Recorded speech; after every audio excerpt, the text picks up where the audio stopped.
ज्याच्यात दम आहे त्याच्यावरच टीका होत असते ना, ज्याच्यात दम आहे त्यालाच विरोध होत असतो ना। तो उचलतो तो पिल्लू आपला, तो राण्याचा पिल्लू, तोही म्हणतो संजय राऊत असा, संजय राऊत तसे। अरे संजय राऊत साहेब, उद्धवजी ठाकरे साहेब, हे लोक आपल्या पक्षाची भूमिका मांडतात। आणि लकीला होता, अरे तू क्यों नहीं आ रहा? नहीं बोले वो हम नहीं आते बोले ऐसा है। अरे मला मैं शिवसेना का हूँ लेकिन उद्धवजी ठाकरे साहब का शिवसैनिक हूँ। तो आला, उद्धव जी का नाम बोल के सुन के मैं आया बोले, बाकी के वो गद्दार लोगों की शिवसेना रहती तो मैं नहीं आऊँगा असं म्हटलं होता। सगळे धंदे करणारेच लोक पाहिजे शिवसेनेत, मी स्पष्टपणे बोलतो, भले माईक चालू असेल, शिवसेनेत सगळ्या प्रकारचे लोक पाहिजे। आणि लोक आपण संघटनेचं काम करत असताना ज्या पद्धतीनं हा संघटना ही महत्त्वाची आहे, तशी ही संघटनेचं महत्त्व असताना आपण खऱ्या अर्थानं हिमतीनं काम करण्याची आवश्यकता आहे। आज ज्याला हिंमत आहे त्यालाच खऱ्या अर्थानं किंमत आहे, लक्षात ठेवा। हिंमत नसली तर किंमत त्याला कोणी देत नाही। आम्ही आता संसदेमध्ये, राज्यसभेमध्ये, मला वाटतं राऊत साहेबांनी एकट्या त्या आपल्या चतुर्वेदीताई आहे, लोकसभेमध्ये सुद्धा 9 जण आहे, विधानसभा विधान परिषद सुद्धा आपण कमी आहेत, पण एवढ्या लोकांनी संसदेमध्ये सुद्धा लढा दिला आणि एवढ्याच लोकांनी विधिमंडळात सुद्धा लढा दिला। आपण बोटावर मोजण्या इतके होतो, पण बाकीच्या बोलण्याकडे कोणाकडे लक्ष नव्हतं। शिवसेना काय बोलती, संजय राऊत साहेब काय बोलतात याच्याकडे लक्ष होतं, अरविंद सावंत काय बोलतात याच्याकडे लक्ष होतं, भास्कर जाधव काय बोलतात याच्याकडे लक्ष होतं। आणि मला असं वाटतं ही ताकद शिवसेनेची आहे, शिवसेना प्रमुखाच्या विचाराची आहे। म्हणून बांधवांनो, आपण या अपयशाने खचून जाण्याची गरज नाही आहे। अपयश येत जातं, जात जातं, लक्षात ठेवा। अपमान सुद्धा होत असतो, तो सुद्धा गिळायचा असतो, परंतु आपण विश्वास आणि आत्मविश्वासानं काम करण्याची आवश्यकता आहे। मला असं वाटतं बऱ्याच जणाला भीती वाटते, बऱ्याच जणाला शंका वाटते की कसं होईल, काय होईल, काही होणार नाही, बिनधास्त झोपा तुम्ही, चांगलंच होणार आहे, काम करा, फक्त संघटनेचं काम करा। संघटनेचं काम जर प्रामाणिक केले तर मला असं वाटतं ही संघटना कुठेही थांबू शकणार नाही। अशा प्रकारे या संघटनेची ताकद आहे। आणि ही संघटनेची ताकद आपण पाहत असताना या महाराष्ट्र असेल, देश असेल, या ठिकाणी ज्या पद्धतीनं शिवसेना काम करते त्याला तोड नाही। आज उद्धवजी ठाकरे साहेब एकटे लढा देत आहेत। आज देशातले पंतप्रधान आले इथं या महाराष्ट्रात तरी उद्धवजीवर टीका करतात। या राज्यातला चिल्लर नेत्यापासून राज्याचा नेता उद्धवजीवर बोलतात। मला सांगा, ज्याच्यात दम आहे त्याच्यावरच टीका होत असते ना, ज्याच्यात दम आहे त्यालाच विरोध होत असतो ना। मग शिवसेना संपली संपली संपली म्हणणाऱ्याला मी सांगतो, मग तुम्ही उद्धवजीवर टीका कशाला करता, संजय राऊतांवर टीका कशाला करता? संजय राऊत कोणी उचलं की संजय राऊत असे, संजय राऊत तसे। तो उचलतो तो पिल्लू आपला, तो राण्याचा पिल्लू, तोही म्हणतो संजय राऊत असा, संजय राऊत तसे। अरे संजय राऊत साहेब, उद्धवजी ठाकरे साहेब, हे लोक आपल्या पक्षाची भूमिका मांडतात आणि भूमिका यांना टोचते, बोचते। कसं लागतं, कसं लागतं? राऊत साहेब सकाळी बोलल्यावर कसं दिवसभर यांना बोचतं, मग कसं चालतं सगळं? आणि म्हणून ज्याच्यात दम आहे त्याला विरोध होत असतो, ज्याच्यात ताकद आहे त्याच्यावर टीका होत असते। आणि म्हणून शिवसैनिकाला मी सांगेल की आपल्याला विरोध होऊ द्या, आपल्यावर टीका होऊ द्या, काय फरक पडत नाही त्याने। मग ही विरोध आणि ही टीका याच्यातूनच जर आपण सक्षमपणे स्वाभिमानाने या पायावर उभं राहिलो ना, तर येणाऱ्या काळामध्ये या महाराष्ट्रात आपल्याला कोणी थांबवू शकणार नाही। हा नाशिक असेल, शिवसेनेचा सातत्यानं बालेकिल्ला राहिला आहे। या नाशिकमध्ये शिवसेनेचे सातत्यानं आमदार जास्त होते, या नाशिकमध्ये शिवसेनेचे खासदार सातत्याने निवडून आले। मला आठवतं एकदा, मला वाटतं दत्ता नानानं इलेक्शनमध्ये पराभूत झाल्यानंतर या नाशिकमधल्या सगळ्या शाखा बरखास्त झाल्या होत्या की नाही नाना? उभ्या राहिल्या का नाही? उभ्या राहिल्या ना, उभ्या राहिल्या। आज या नाशिकमध्ये 1,00,000-1.5 लाख मतं आपण घेतले तिन्ही मतदारसंघामध्ये। आणि म्हणून संघटना ही चालणारी प्रक्रिया, लक्षात ठेवा। आणि हा संघटनेचा आत्मा शिवसेना आहे, शिवसैनिक आहे। आणि येणाऱ्या काळामध्ये पुनर्बांधणी आपल्याला करायची आहे। पुनर्बांधणी करत असताना मला असं वाटतं आपल्याला ज्या ज्या संघटनेच्या आवश्यकता आहे, आपल्याला काय कार्यक्रम घ्यायचे, आपण आंदोलनं घेतले पाहिजे। मी गटप्रमुख येतो, मी मतदार यादीचा अभ्यास केला पाहिजे, मी शाखा प्रमुख येतो, वार्डाचा अभ्यास केला पाहिजे, मी तालुका प्रमुख येतो, तालुक्याच्या गावामध्ये मी दौरा केला पाहिजे। बरेच जण जिल्ह्याच्या बैठकीला भेटतात त्याच वेळेस एकमेकाला भेटतात, जिल्ह्याची ज्यावेळेस बैठक असते त्याच वेळेस एकमेकाला भेटतात। मधल्या काळात साहेब बैठकीचा निरोप, हा मी त्याला SMS केला। अरे ही काय पद्धत आहे? संघटन काय? एकमेकाशी बोलणं, बसणं, संवाद साधणं हे संघटन आहे, लक्षात ठेवा।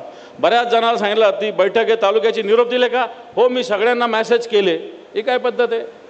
सगळ्यांना फोन केला पाहिजे, एखाद्याला भेटलं पाहिजे, एखाद्याकडे गेलं पाहिजे, एखादा आला नाही तर त्याला काढून टाका. अरे का काढून टाका? त्याच्या घरी जाऊन बघितलं कधी तो आजारी आहे का, त्याची काय अडचण आहे का, त्याचं काही कामधंद्याची अडचण आहे का, त्याचं काही शेतीचं नुकसान झालं का, त्याची काही नोकरी गेली का, काहीतरी जाऊन बघितलं पाहिजे ना, लगेच त्याला काढून टाका. म्हटलं संघटन असं चालत नाही.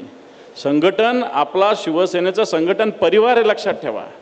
शिवसेनेचं संघटन परिवार आहे. आपण महाराष्ट्रात काय देशात जातो तिथं आपण विचारतो शिवसेनेचं इथं जिल्हा प्रमुख आहे का, शिवसेनेचा आपण तालुका प्रमुख आहे का.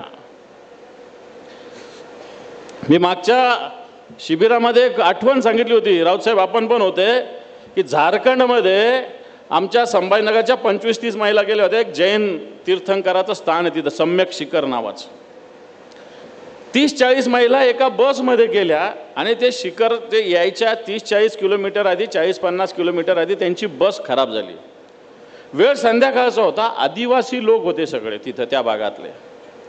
आणि त्या महिला उतरल्यानंतर सहज महिला जातात बाहेर, तर एका तिथे गॅरेज होती, त्या गॅरेजमध्ये शिवसेना प्रमुख मान्य बाळासाहेब ठाकरेंचा फोटो होता. त्या महिलांना चिंता पडली होती, सगळ्या संभाजीनगरच्या होत्या, झारखंडसारखा भाग आणि तिथं पोहोचायचं, संध्याकाळ झाली.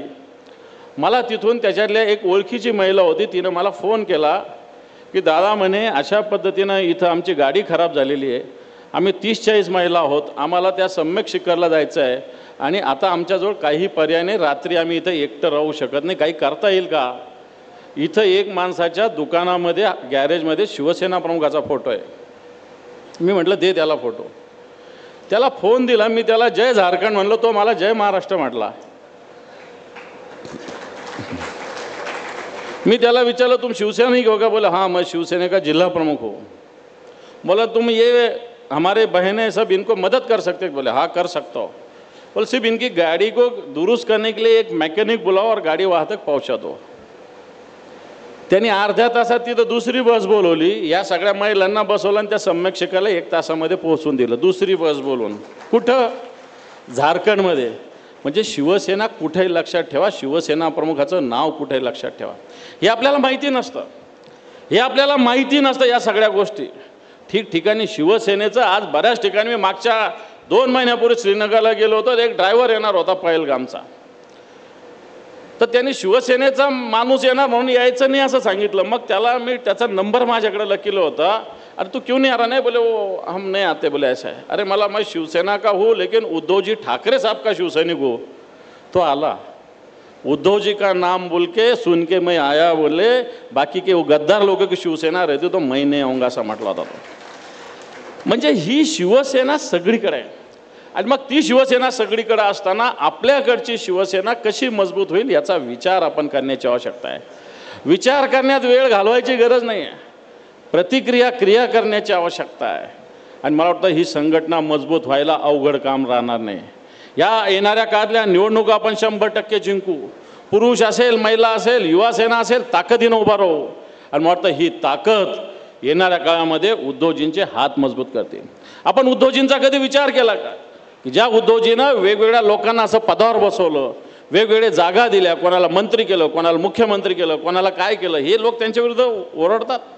आज आपण एवढं काही एखाद्या मूल आपल्या घरातलं आपल्याशी थोडंसं बोललं तर आपल्याला वेदना होतात. वाटतं ह्या वेदना होत असताना उद्धवजी ठाकरे साहेब ताकदीनं या महाराष्ट्रामध्ये कोणासाठी काम करतात? या महाराष्ट्रासाठी काम करतात, या संघटनेसाठी काम करतात, तुमच्या आमच्यासाठी काम करतात, लक्षात ठेवा. आणि मग आपलं किती कॉन्ट्रीब्युशन आहे? आपण संघटनेचा आत्मा, आपण संघटनेची पुनर्बांधणी किती करतो?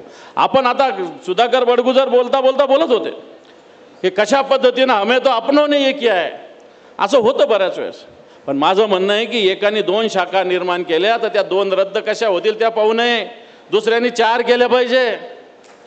नाही तर याची 2, अरे कशाला तू त्याच्या थ्रू कशाला करतो, तो माणूस चांगलाच नाही आहे. अरे जाऊ दे रे, शिवसेनेत चांगलेच कशाला गरज आहे? टुकार टाकर पण लोक पाहिजे शिवसेनेमध्ये. काय फरक पडतो शिवसेनेला?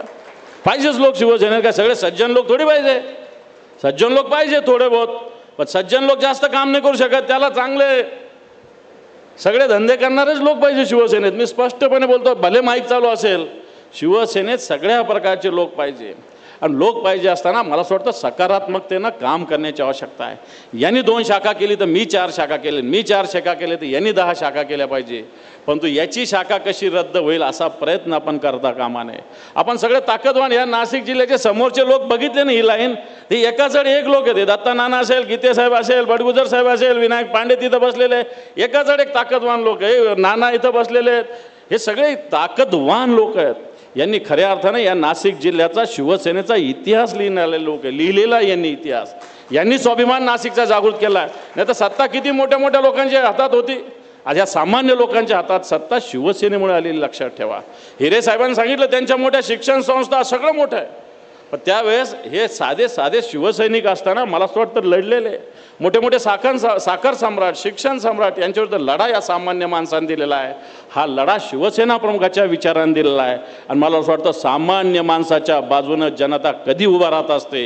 आणि म्हणून येणाऱ्या काळामध्ये ही शिवसेना आपल्याला उभी करायची, उभी राहील एवढा आत्मविश्वास बाळगा, उभी राहीलच एवढा विश्वास. आता कोणतरी सांगितलं की ते मी आग विझवणाऱ्याचा ती कथा आहे, ती चिमणीची कथा आहे. अद्वै हिरेने सांगितलेली ती चिमणीची कथा आहे की एका जंगलाला आग लागली होती. आग लागली असताना मोठे बंब आले, विमान आले, हेलिकॉप्टर आले आग विझवायला. एक चिमणी चोचेत पाणी घेऊन टाकत होती, त्याच्यात 2 थेंब टाकायची, यायची 2 थेंब. तिला एक जणांनी विचारलं, अरे तुझ्या 2 थेंबांनी थोडी आग विझणार आहे.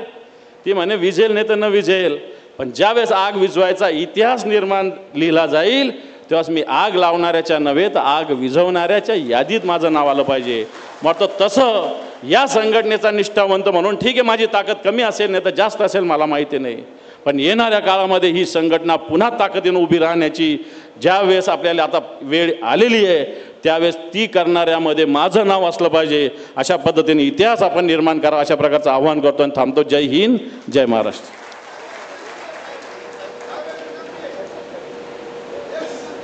साहेब